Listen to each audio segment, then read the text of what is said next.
Իմ հոգեբանական ապրումները, վախերը թույլ չեն տվել մինչ այսօր խոսել այս ամեն ինչի մասին։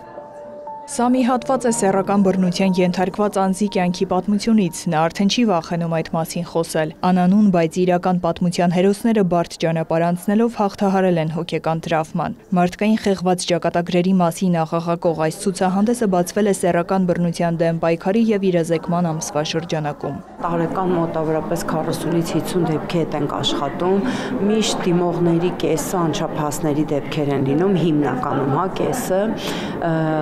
ունեցել ենք նաև տղամարդկանց կողմից դիմումներ, թվով իհարկե շատ ավելի քիչ։ Հիմնականում բռնարարը դա ծանոթ մարդ է, շատ ունենք դեպքեր հայր, խորթ հայր, ամուսին, նախկին ամուսին, զուգընկեր, անծանոթների դեպքերը երևի մի 20 մոտավորապես դեպք ա եղել, այդ եղել է հիմնական սեռական ոտնձգության դրսևորումներ։ 1.5 տարում տաքսու վարորդների կողմից օտարերկրացիների նկատմամբ սեռական ոտնձգության 14 դեպք է գրանցվել։ Կան մարդիկ, ովքեր եկել են դիմել են անգամ տաքսու վարորդի նկատմամբ գործ հարուցելու, ինչ եմ ասում անգամ, որտեվ Հայաստանում հիմնական սեռական ոտնձգության դեպքում կոնկրետ գործողություններ տենց չեն ձեռնարկում,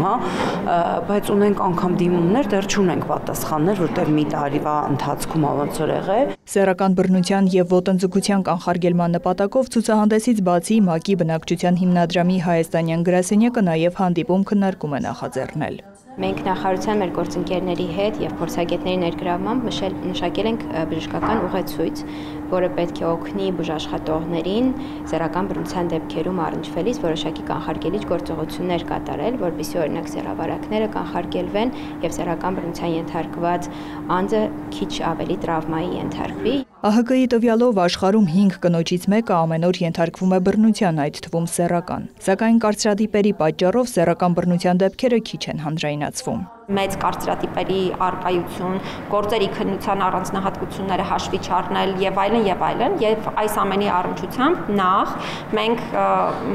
մեր տարեկան հաղորդման եւ տարբեր այլ զեկույցների շրջանակներում խոսում ենք խնդիրների մասին, օրինակ ընդամենը մի ամիս առաջ հրապարակել ենք արտահերթ զեկույց երեխաների նկատմամբ բռնության դեպքերի բացահայտման, հասցեավորման եւ կանխարգելման հետ կապված, որտեղ նաեւ անդրադարձ ենք կատարում այդ թվում նմանատիպ հարցերի։ Պատգամավոր Զարուհի Բաթոյանը խոսում է քաղաքացիների պաշտպանության ուղղված օրենսդրական կարգավորումների մասին։ Փոփոխություններից մեկը, որ իրականացրել է ազգային ժողովը, աշխատանքային օրենսգրքում սահմանել ենք սեռական ոտնձգության արգելքը։ Սա ևս կարևոր փոփոխություն էր, որը բնականաբար պետք է օգնի հենց աշխատավայրում կամ աշխատանքի ընթացքում անձին պաշտպանելու սեռական տարբեր ոտնձգություններից, որովհետև սա ևս կարևոր միջավայր է, որտեղ մարդը իր օրվա մեծ մասն է անցկացնում եւ ես տեղեկացա, որ նախորդ տարվա ընթացքում ընդամենը 3 անձ է դիմել տեսչական մարմին այս խնդրով եւ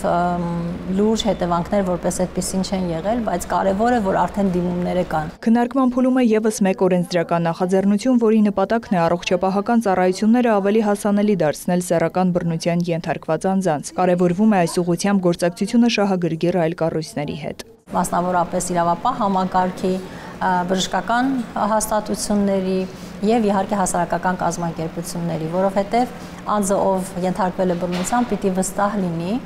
որ նախ անձնական տվյալները գաղտնի կպահվեն, բժշկական տվյալները,